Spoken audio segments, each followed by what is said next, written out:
Hello आणि welcome सर्वांचं परत एकदा स्वागत आहे आपल्या JEEच्या स्पेशल टॉपिक सिरीजमध्ये. आजचा क्वेश्चन इंटरेस्टिंग म्हणण्यापेक्षा थोडासा वेगळा आहे. का बरं? इथे कन्फ्युजन बरंच होतं. हा जो क्वेश्चन मध्ये दिलेली कंडिशन आहे की एफ ऑफ एक्स जे लिहिलं आहे f of x equals to integral 0 to x f of t त्याचा इन्व्हर्स आणि मग डी टी. इथे चुकी काय होते बऱ्याच लोकांची की हे फंक्शनचं इन्व्हर्स पकडतात तुम्ही. हे फंक्शनचं इन्व्हर्स नाही आहे. कुठल्याही नंबरचा किंवा कुठल्याही व्हॅल्यूचा पॉवर जर -1 असेल त्याला आपण बेसिकली 1/a लिहितो. तो रेसिप्रोकल मध्ये आहे. सगळ्यात पहिली चुकी इथेच होते की तुम्ही याला इन्व्हर्स पकडून चालता. याच्या पुढे पण काय तुम्ही डेरिव्हेटिव्ह काढायचा प्रयत्न करता, करायची गरज नाही. आपल्याला फक्त या फंक्शनला सॉल्व्ह करायचं आहे. हा फंक्शन कुठल्या टाईपचा असणार आहे? लेबनिझ रूल लावायचा आहे. So basically F dash x जर आपण काढला तर एक्स्ट्रा विचार न करता एक्स इथे पुट करा. एफ ऑफ एक्स पूर्ण फंक्शनचा इन्व्हर्स एक्सचा डेरिव्हेटिव्ह 1 मायनस 0 इंटू एफ डॅशचं पाहिलं तर आपण 0 होणार आहे बेसिकली. तर आपल्याला बघा काय मिळालं आहे की f dash x is equals to एफचा पॉवर -1 म्हणजे काय होते 1/f ऑफ एक्स आणि पुढे एकदम सिंपल आहे एफ ऑफ एक्स कडे घेऊन या. So f of x into f dash x equals to मिळाला 1. आता आपल्याला काय करायचं आहे फंक्शन काढायचं तर आपण काय करू इंटिग्रेट करू. सो लेट्स इंटिग्रेट करणे एकदम सोपं आहे. दोन्ही साईडला इंटिग्रेशनची साईन चिपकवा फक्त. इंटिग्रेट केलं की फंक्शन त्याचा डेरिव्हेटिव्ह सोबत dx याला जर टी पुट केला तर हा dt बनतो. आपल्याला मिळाला एफ ऑफ एक्सचा स्क्वेअर. याला जर टी पुट केलं टी तर हा dt झाला पूर्णच्या पूर्ण. ठीक आहे, लक्षात ठेव जा. सो स्क्वेअर आणि 1चं इंटिग्रेशन एक्स प्लस काहीतरी कॉन्स्टंट सी. आपल्याला फक्त फंक्शन पाहिजे तर आपण घेऊ f of x equals to under root of x plus c plus किंवा मायनस. हे झालं आपलं ओरिजिनल फंक्शन. ओके, बघा आपल्याला फंक्शन तर मिळालं आहे. आता काय करायचं आहे आपल्याला करायचं आहे सी ची व्हॅल्यू. सी ची व्हॅल्यू काढायची. कशी काढायची? ओके ठीक आहे, इस पे सोचते कुछ तो भी. सी ची व्हॅल्यू काढताना बघा हे आहे इंटिग्रल 0 टू 1. ठीक आहे का? इंटिग्रल आहे 0 टू 1. तर मी काय करणार आहे की हे आपलं इंटिग्रल 0 टू 1 जे आहे 0 टू 1 एफ ऑफ टी, ठीक आहे, त्याचा इन्व्हर्स इक्वल्स टू काय असणार आहे into d t equals to दिले आपल्याला √2. राईट, ही व्हॅल्यू आपल्याला गिवन आहे. कुठली ही व्हॅल्यू आपल्याला गिवन आहे. No problem. ठीक आहे, ही व्हॅल्यू आपल्याला दिलेली आहे की एफ ऑफ टी दिला. आता बघा ओके, इथं लिहिण्यामध्ये एक गोष्ट राहिली. इंटिग्रेशन केल्यावर स्क्वेअरचा डिवाइड बाय 2 असतो. इकडे 2 ने मल्टिप्लाय करा. हा झाला 2x इंटू 2c. याला काहीतरी आपण आणखी नाव देऊन देऊ. F of x equals to plus minus under root 2x तसाच राहिला. 2c म्हणजे काहीतरी नवीन कॉन्स्टंट k सपोज.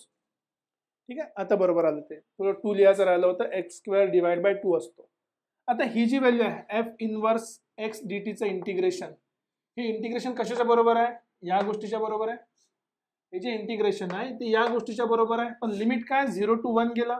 म्हणजे बेसिकली फंडामेंटल थेरम काय म्हणते, जेव्हा आपण इंटिग्रल करतो ए टू बी कुठल्याही फंक्शनचा f of x d x समजा, ऍक्च्युअल व्हॅल्यू काय असते त्याची? It is f of b minus f of a असते. इथे एकदम काय आपली बेसिक थेरम आहे. याला आपण म्हणतो fundamental theorem of calculus. Fundamental theorem आहे कॅल्क्युलसची. एकदम बेसिक लॉजिक आहे. ते बेसिकच यूज करायचं आहे. जास्त कॉम्प्लिकेटेड काम नाही करायचं. याची हायेस्ट व्हॅल्यू आहे एफ ऑफ 1 जे फंक्शन आपल्याला दिलं आहे minus f of 0 equals to काय असलं पाहिजे √2. आता एफ ऑफ 1 मध्ये फंक्शन माहीत पाहिजे. फंक्शन आपल्याला माहिती आहे. तर एफ ऑफ 1 पुट करा. इथे जर आपण 1 पुट केला तर एफ ऑफ 1 किती झालं बघून घ्या व्हॅल्यू. रूटच्या आतमध्ये एक्सच्या ठिकाणी 1 पुट केला 2 into 1 plus k minus 0 put करा 2 इंटू 0 प्लस काहीतरी रूट के इक्वल्स टू √2 झाला. Okay, no problem. ठीक आहे, सॉल्व करने का मोठं काम नाही आहे. हा झाला under route 2 plus k minus हा झाला फक्त √k. नाईस, बरोबर आहे, काही प्रॉब्लेम. f(0) पुट केला आपण. ठीक आहे, तुम्ही इथे पुट करू शकता किंवा मग स्क्वेअरच्या ठिकाणी पुट केलं तर सोपच जाईल. ठीक आहे, काही हरकत नाही. चला सॉल्व्ह करू याला. दिस इज इक्वल्स टू √2. थोडं सॉल्व्ह करायचं असेल तर फक्त आता काय करू आपण,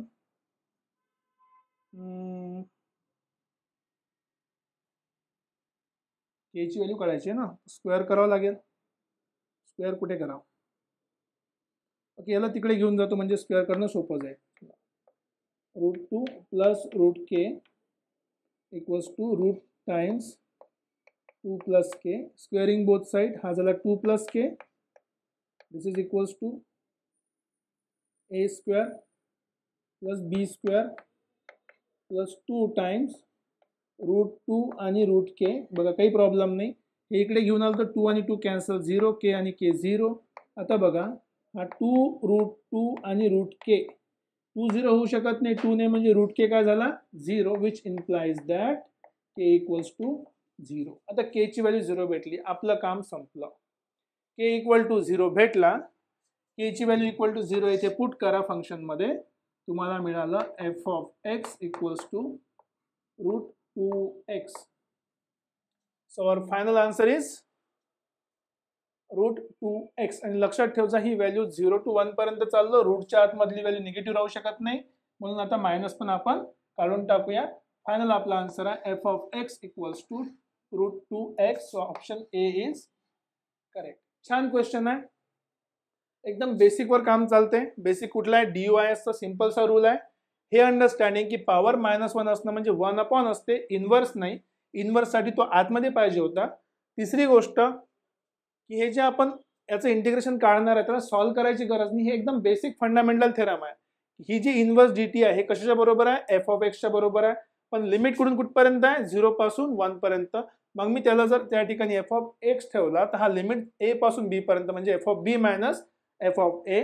त्याच्यासाठी तुम्हाला फंक्शन माहित पाहिजे. हे फंक्शन लिहिलं इथे, त्याला इथे आपण सॉल्व्ह केलं. k ची व्हॅल्यू काढली, k ची व्हॅल्यू फायनली पुट केली आणि आपल्याला आपलं फायनल फंक्शन मिळालेलं आहे.